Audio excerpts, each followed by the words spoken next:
Recording in progress.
This is a new day.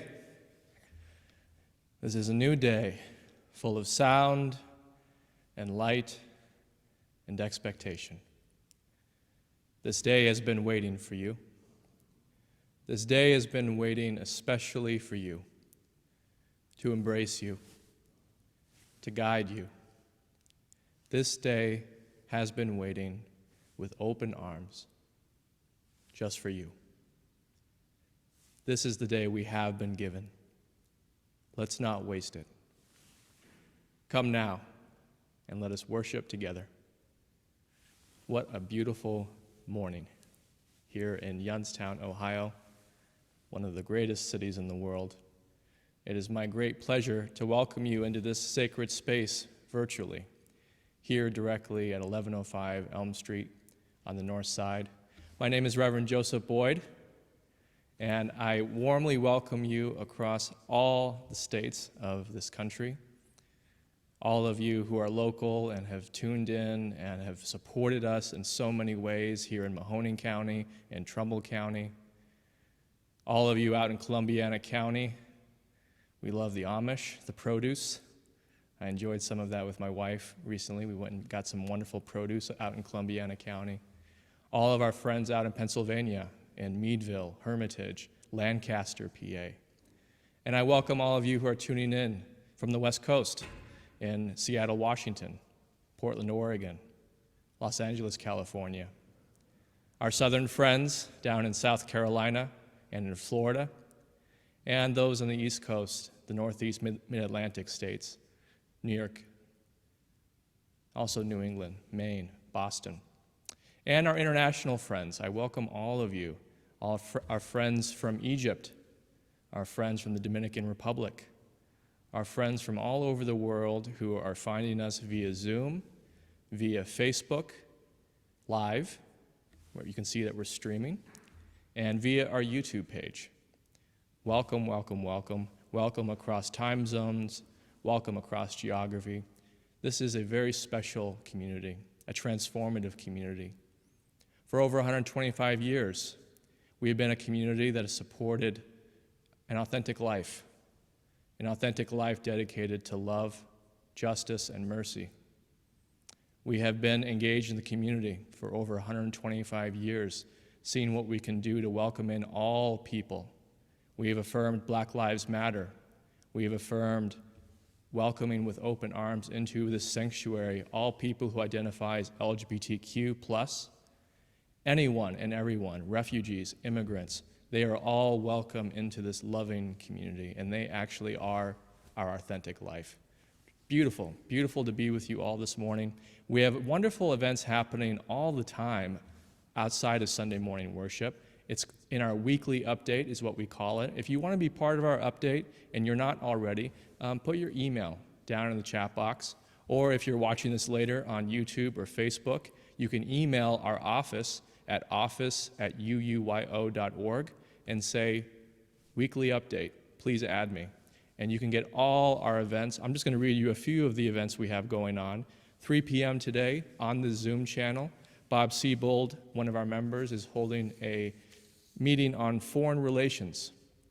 Bob Siebold is a former diplomat, has a wide knowledge of different cultures, different nations, and their interaction with the United States. And so this conversation is happening today, 3 p.m. Eastern Time, and it's going to be on this Zoom channel, and it's free and open to anyone. Again, that's Foreign Relations Discussion Group with Bob Siebold, today at 3 p.m. Today at 7 p.m. Eastern Time, we have a meditation group that is free and open to everyone. Linda Scharf, who is a Tibetan Buddhist practitioner and just a wonderful presence and wonderful meditation teacher, will be offering that free to anyone in the entire world. 7 p.m. today, Eastern Time. You can join us on this Zoom channel, the same Zoom channel as worship, and join us for that. Save the date. Next Sunday, if you happen to live in the Youngstown area, Trunk and Treat. This is going to be next Sunday, which is Halloween, 5 p.m. to 6 p.m., and you can come to our church parking lot here at 1105 Elm Street at 5 p.m. Eastern Time if you live in the local area. Come in costume, park your decorated car with the trunk open for the kiddies to come get candy in the back of the trunk. So this is kind of a safe way to do trick-or-treating and give the community candy. We're going to welcome families from all the neighborhoods, not just people connected to the church, to come and get candy. So put the candy in the back of your trunk. When you park, pop the trunk, and then all the kids can come and get candy for themselves. Feel free to come in costume, decorate your car if you like. I think it'll be a really wonderful event. The weather is holding. It's been really nice autumn weather, so that should be beautiful. So again, come, Trunk and Treat, next Sunday, Halloween, 5 p.m. And finally, I would like to introduce our pledge drive this year. Lola and Andy will be showing you a wonderful image put together by our stewardship team. The pledge drive this year will run from November 1st until November 25th. And we are conducting a standard pledge drive this year. So we're going to hope to be able to get all of your pledges in within 4 weeks so that we can adequately figure out our budget for the coming year. For those who don't know, this church is completely supported by pledges, which is what a pledge is a pledge of what you say you can give the church in a given year. We accept all different amounts, all different kinds of commitments, and that's actually how we set our church budget. We are not supported by any outside entity. We don't get any money from our denomination. We don't get any money from any government resource or any outside resource. The only way that we function is by your pledges. So you really are our rock, you are our church, and you're going to hear a lot more in the coming weeks from our stewardship chair. And thank you, all of you on the stewardship committee who are leading this effort. Again, that's going to start November 1st through the 25th. You can also turn in your pledge card early, so you don't need to wait till November 1st.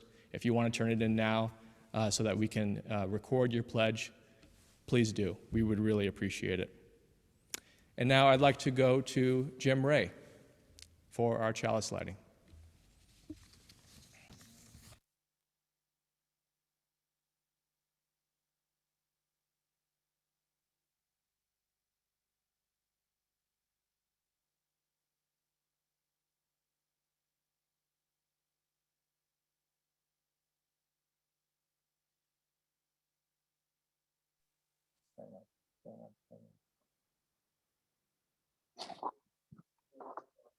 Hey, Jim, you need to unmute. Jim, you're muted.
Hang on, folks.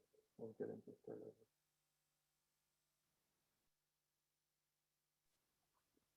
Hey, Jim, before you like that, I need you to start over. We didn't hear anything you said.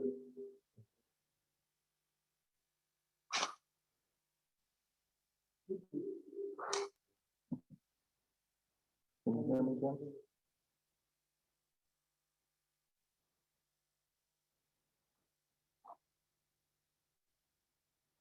Jim, you're still muted. Jim, you're muted.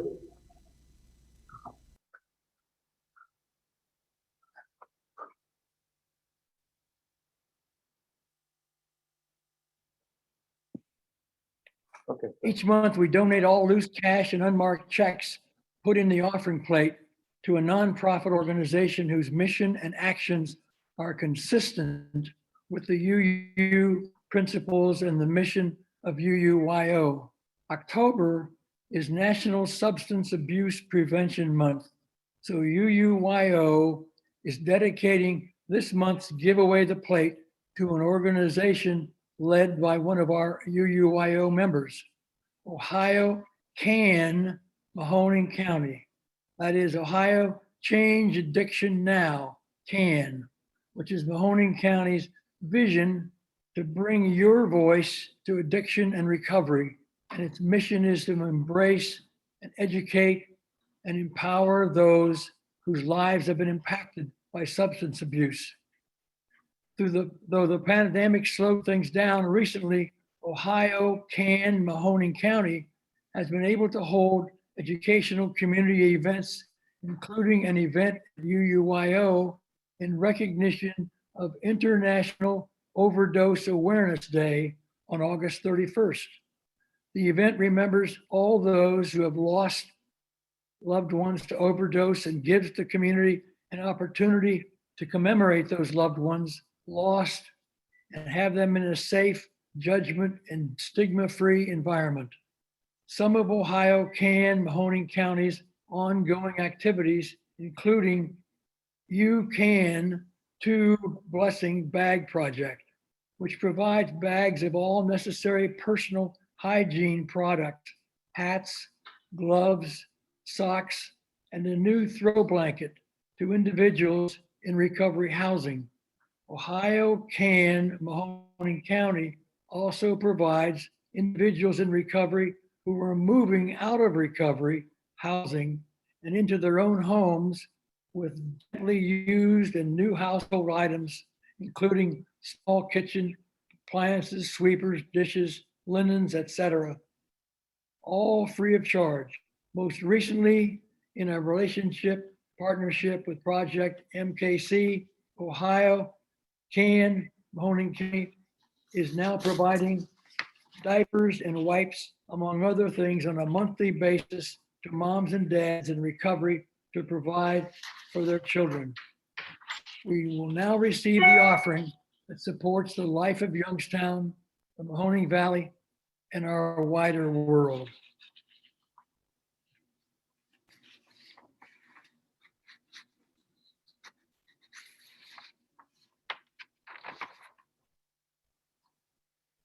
The Empty Pot by Demi.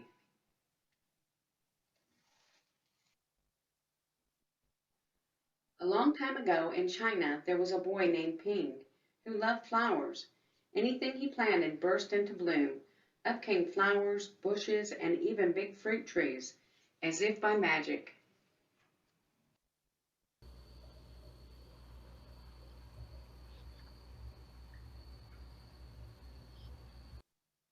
Everyone in the kingdom loved flowers too. They planted them everywhere, and the air smelled like perfume. The emperor loved birds and animals, but flowers most of all, and he tended his own garden every day. But the emperor was very old. He needed to choose a successor to the throne. That means someone who would take his place.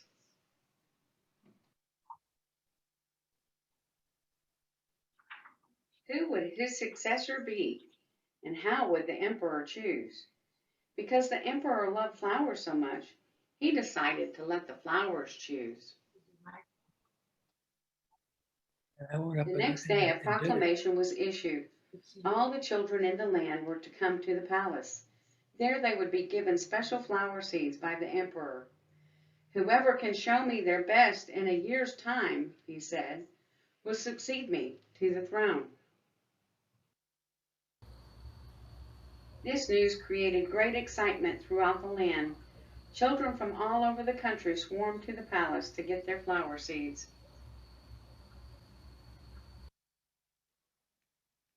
All the parents wanted their children to be chosen emperor, and all the children hoped that they would be chosen too. When Ping received his seed from the emperor, he was the happiest child of all. He was sure he could grow the most beautiful flower. Ping filled a flower pot with rich soil. He planted the seed in it very carefully. He watered it every day. He couldn't wait to see it sprout, grow, and blossom into a beautiful flower.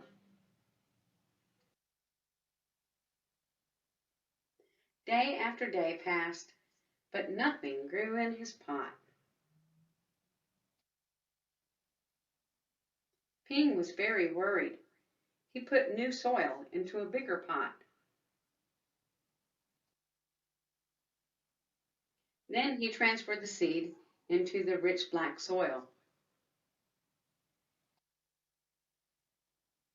Another 2 months he waited. Still, nothing happened.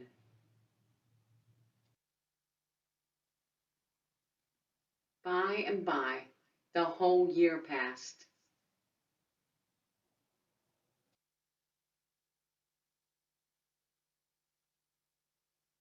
Spring came, and all the children put on their best clothes to greet the emperor. They rushed to the palace with their beautiful flowers, eagerly hoping to be chosen. Ping was ashamed of his empty pot. He thought the other children would laugh at him because for once he couldn't get a flower to grow.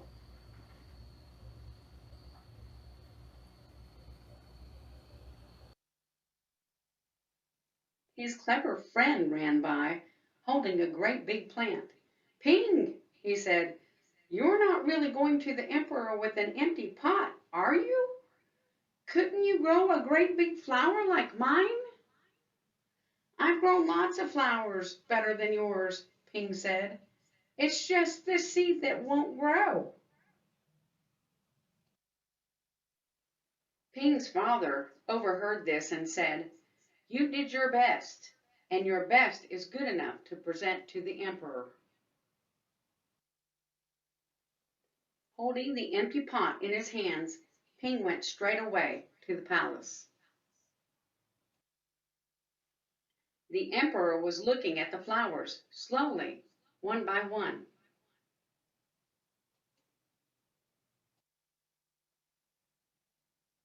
How beautiful all the flowers were! But the emperor was frowning and did not say a word.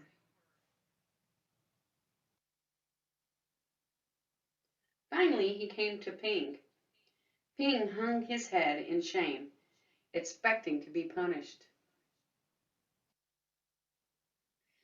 The emperor asked him, why did you bring an empty pot? Ping began to cry and replied, I planted the seed you gave me and I watered it every day, but it didn't sprout. I put it in a better pot with better soil, but still it didn't sprout. I tended it all year long, but nothing grew. So today I had to bring an empty pot without a flower. It was the best that I could do. When the emperor heard these words, a smile slowly spread over his face, and he put his arm around Ping. Then he exclaimed to one and all, I have found him, I have found the one person worthy of being emperor. Where you got your seeds from, I do not know, for the seeds I gave you had all been cooked. So it was impossible for any of them to grow.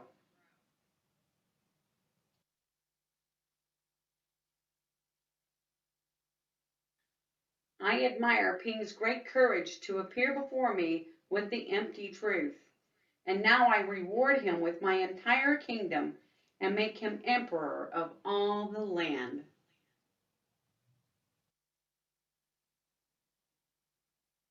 The end. Tell Jim. Please join me in reciting our covenant. Love is the spirit of this church, and service its law.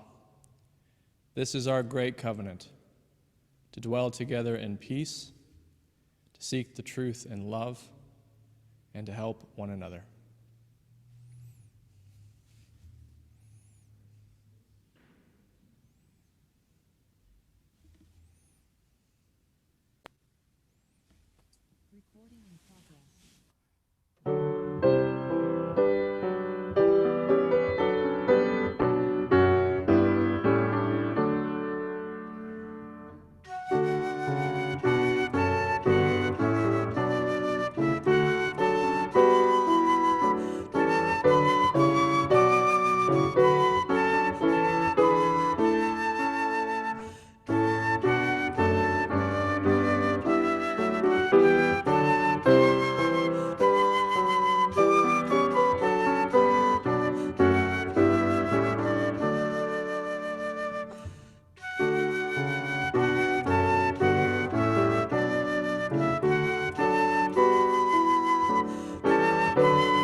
Please join me in a few moments of silent meditation, something that we can experience in our bodies, in our breath, in being with each other in a place beyond words, one of the truest forms of intimacy.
Our reading this morning is an excerpt from Love and Rage, A Path to Liberation Through Anger by Lama Rod Owens. This reading is entitled Accepting. Acceptance is the energy of happiness. It is our work of allowing what is already present to be right where it is. Happiness isn't about bypassing anything. It is about acknowledging what is present and leaning into it. When I let go of the constant pushing away of things that are not comfortable, then I find myself reinvesting that energy of aversion into giving space to the material that is uncomfortable. Happiness is found in the space around the difficult material. And over time, we begin to discover the space within the difficult material. The difficult material is like a natural sponge. When we are able to get close to it, we see all these little pores that allow us to see things, to move in and out of it. Our difficult material is porous, and we can use our awareness practice to explore the pores and rest within the space there to experience some happiness in difficult situations.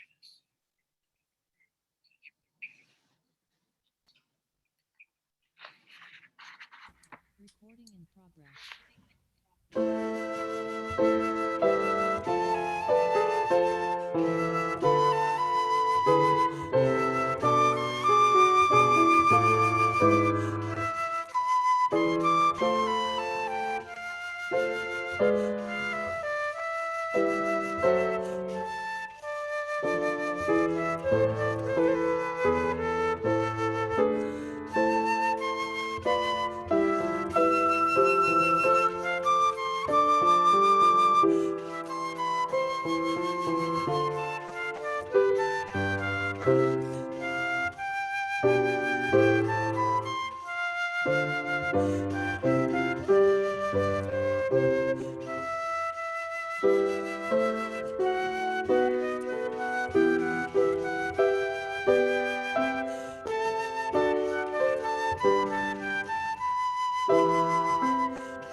There are many different kinds of words for authentic.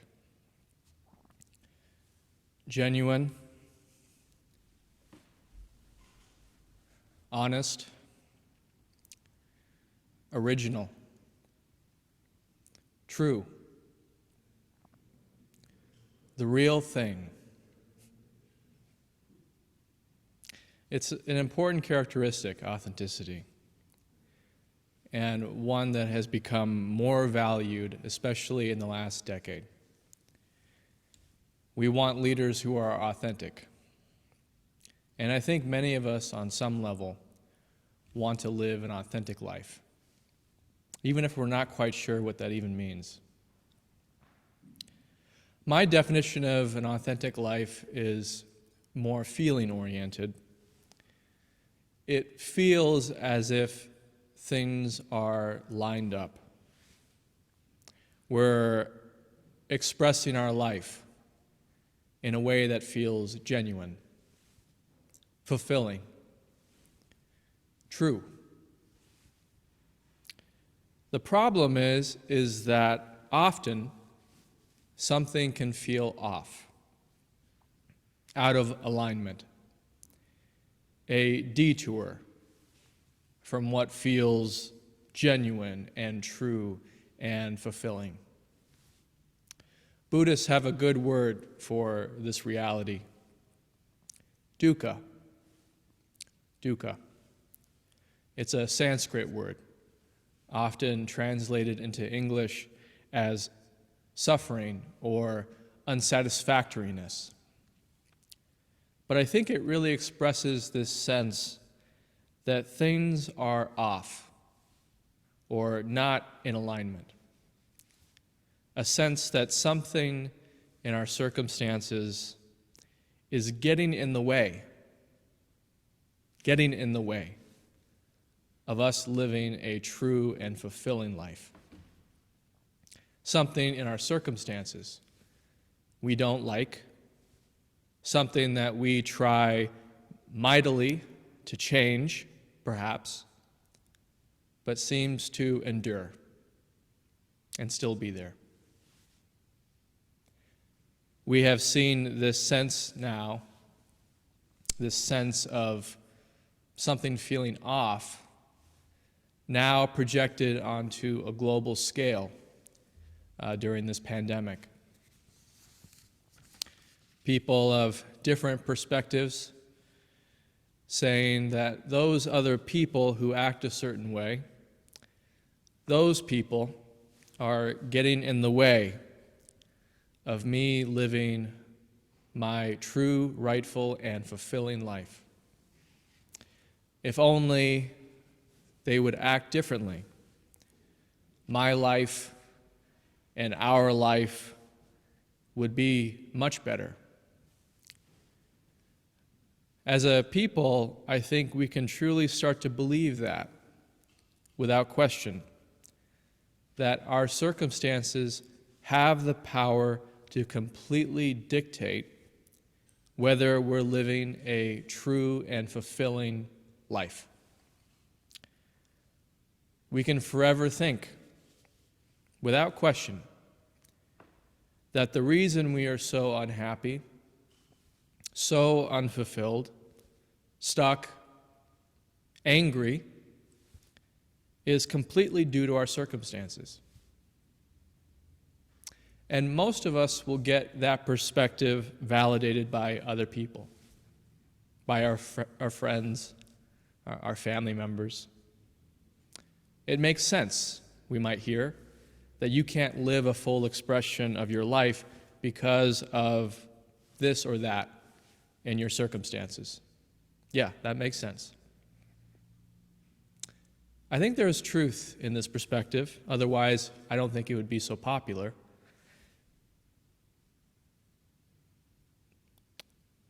Yeah, I think there's truth. There's a sense that the reason why I'm not aligned or not fulfilled is because of something in my circumstances. But I'm not convinced that's the full truth.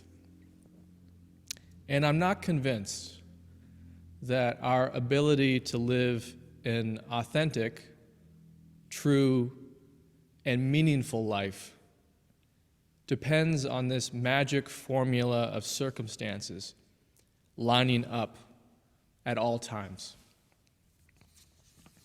I think there is another way. I'm not certain I'm right, and I say that with humility. I'm not certain. But I think there is another way. And I actually would like your feedback and perspective on this other way, if it resonates with you or feels kind of off. I think our ability, my ability, to live an authentic life is dependent almost completely on our ability to embrace, respect, and utilize imperfection. Imperfection. It rests in our ability to make full use of our circumstances, even as we seek to change our circumstances. I think instead of spending energy bemoaning what could be, what should be, what we're owed, we do get the opportunity to reinvest that energy into turning into, not away from, our circumstances. With faith that in facing, turning into those circumstances, some transformation is possible. This perspective allows us to have preferences. Of course, we want to be happy. Of course, we want people to receive justice. Of course, we want to see less suffering in the world. It is good to be dissatisfied to a certain extent with the way that things are. But I think even that dissatisfaction can be fuel that we can use to reinvest in our life, reinvest in our circumstances. Invest in this time that we're living through together. We don't need to wish for a better time or wait for it. We are willing to create it. We are willing to create conditions for possible transformation. I think the key to living a life that feels right and meaningful is not the right alignment of circumstances. It is the ability to be dissatisfied, to witness imperfection, to witness that sense that things are off and not quite right, and use that energy to invest in life anyway.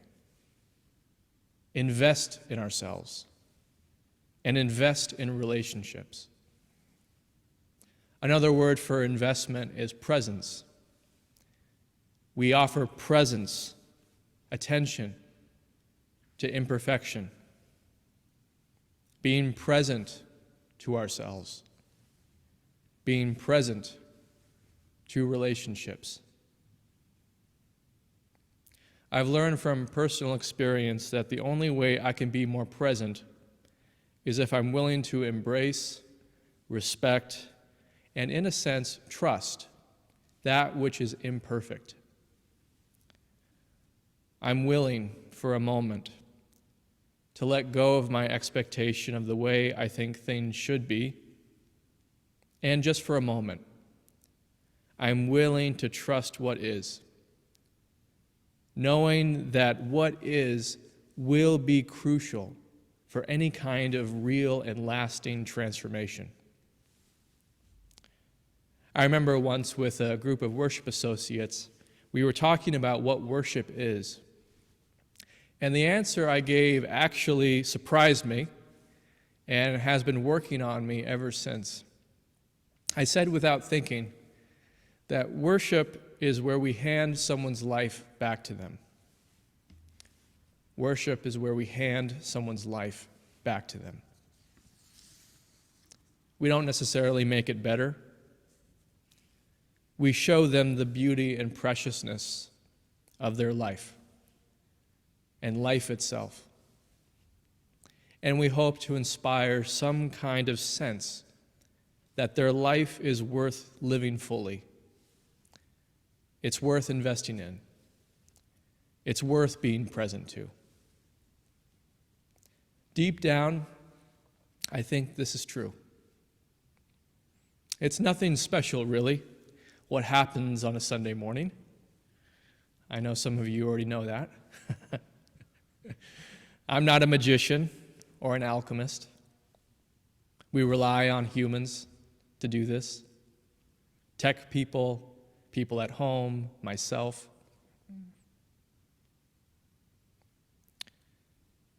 But we do get our life handed back to us. I do think that's true. And perhaps we begin to notice, if we are present and pay attention, that this is not reserved to Sunday morning only.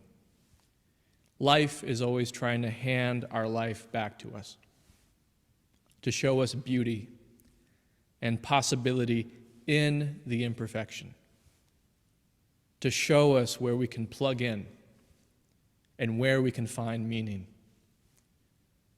This may just be my own personal experience, but I truly hope it's somewhat universal. I really do hope so. I think living an authentic life is living fully the life we have, not the one we imagined or even the one we wanted. It's wanting what we have. It's wanting to be who we actually are, even with imperfection. It's wanting to live fully during this time, even though it often feels like things are off and could be much better.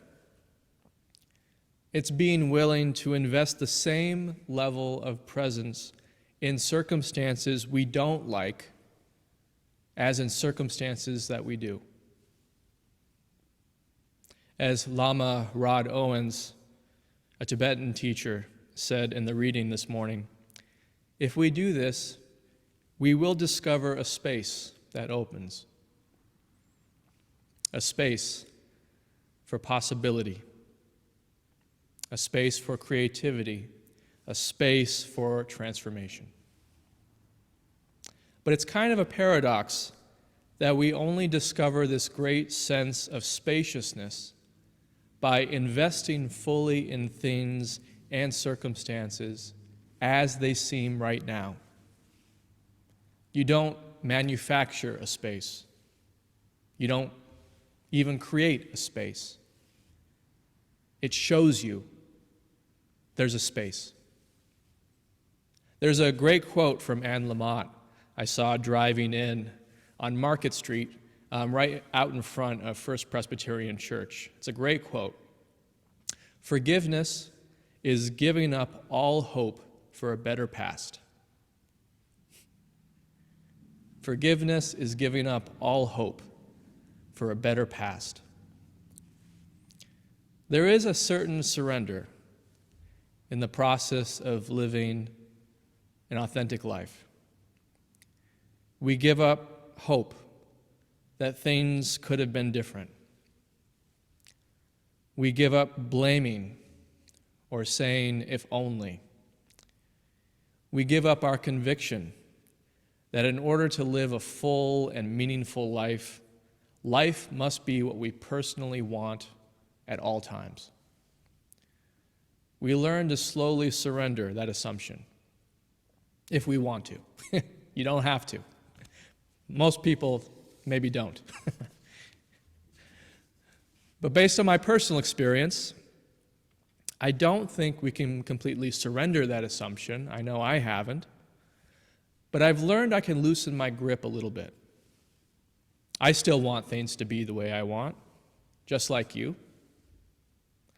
But I'm learning that my true life is not based on the right set of circumstances coming together in order to give me my true life.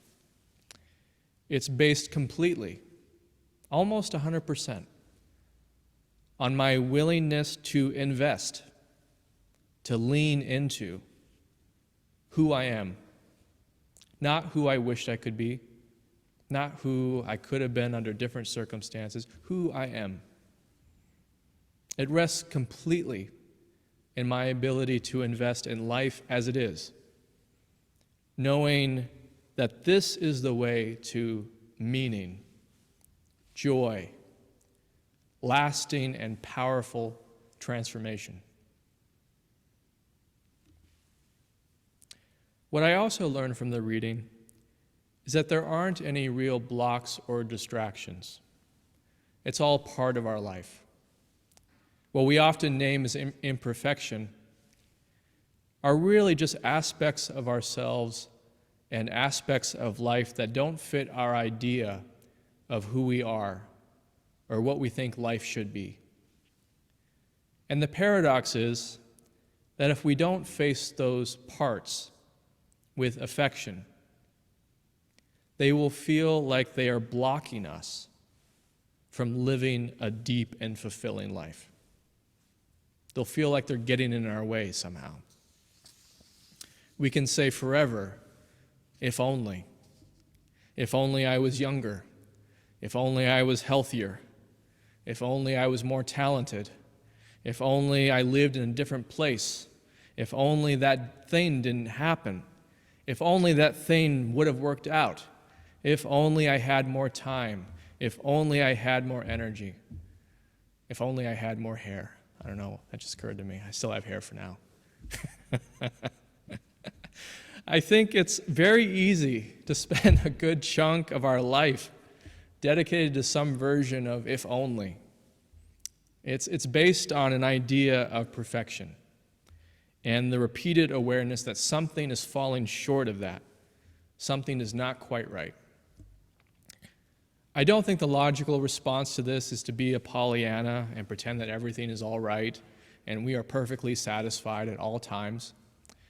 I think it's actually simpler and more challenging. And it's this. We are willing to bring our presence and invest fully in what is not all right. Being willing to live a life to its fullness, even when it doesn't feel satisfying, at least not on the surface. The reason why I think this might be worth it is because I've learned things are never as they appear on the surface. Not completely.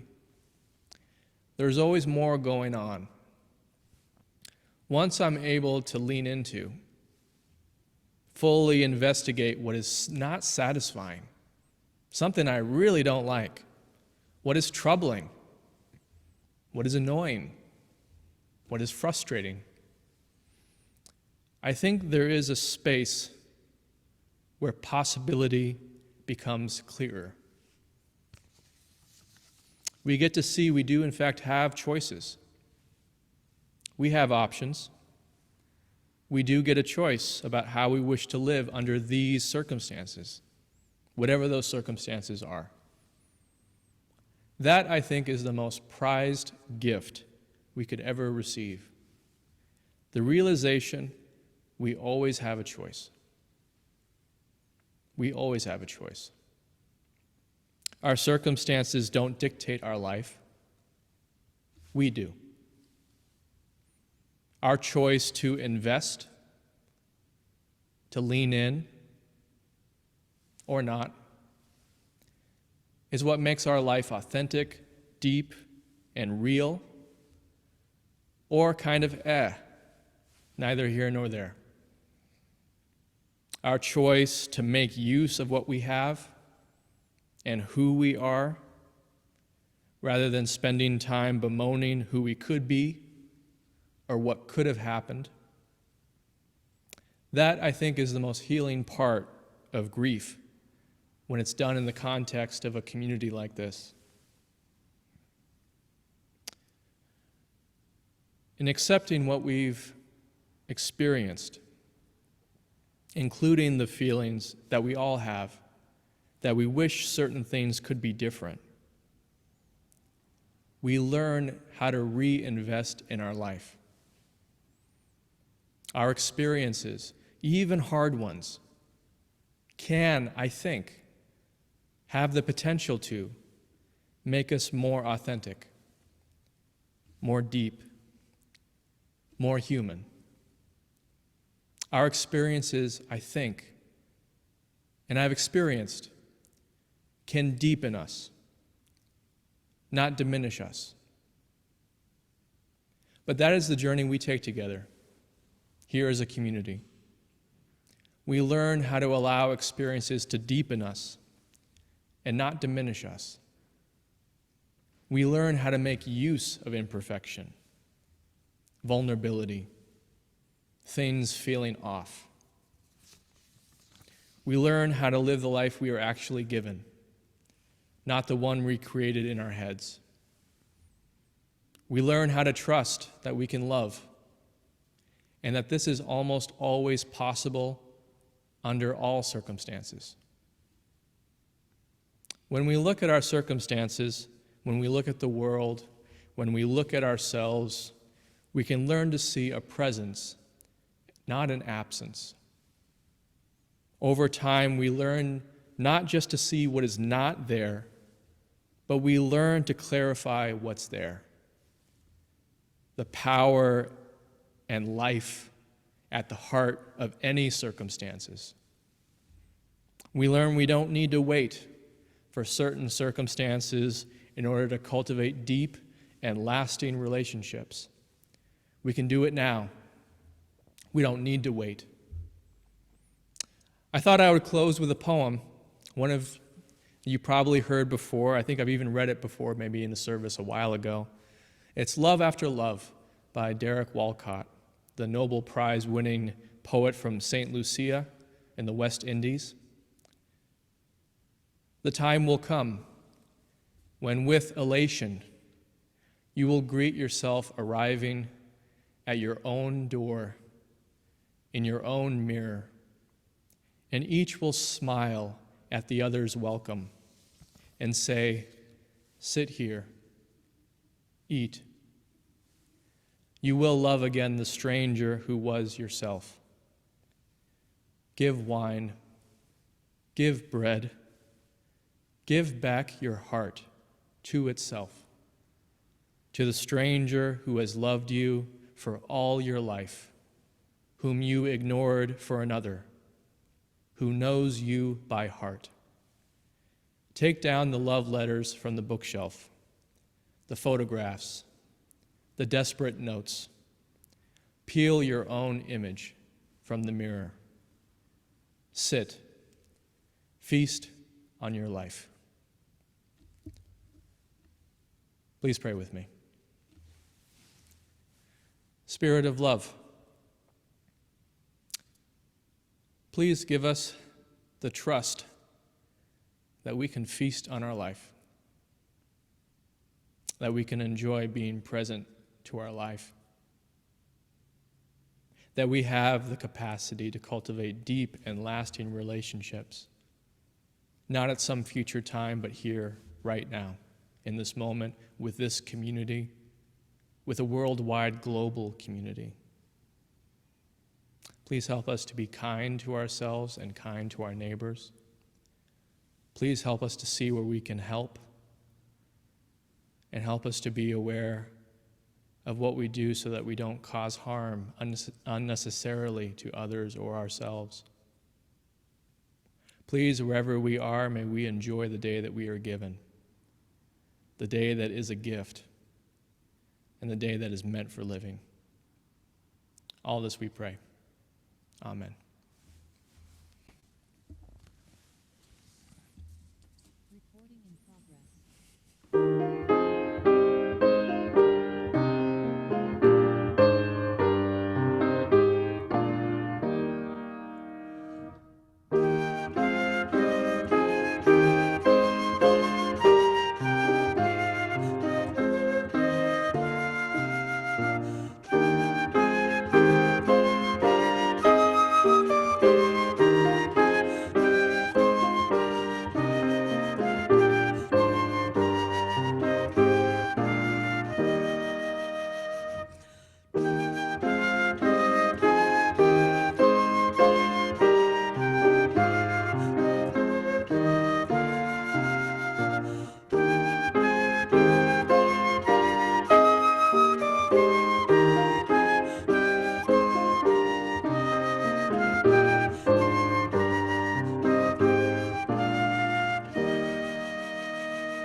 we extinguish this flame, but not the light of truth, or the warmth of community, or the fire of commitment, or life as it is. These we keep in our hearts until we meet again and share our possibilities together.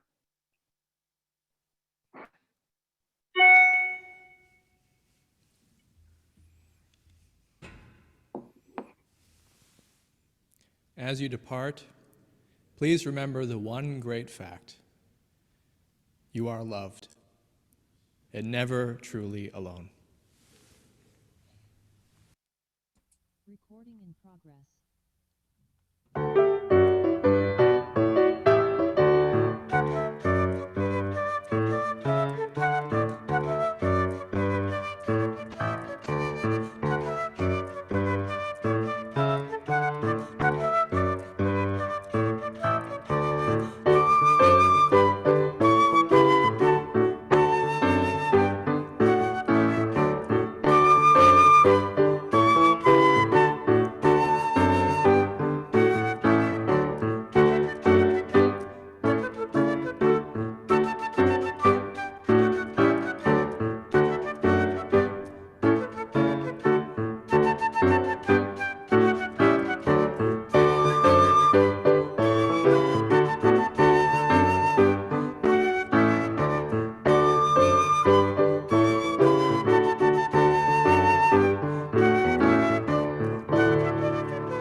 And now we welcome you to join us as we go into breakout rooms for only 7 minutes, and then come back as a larger group to discuss the question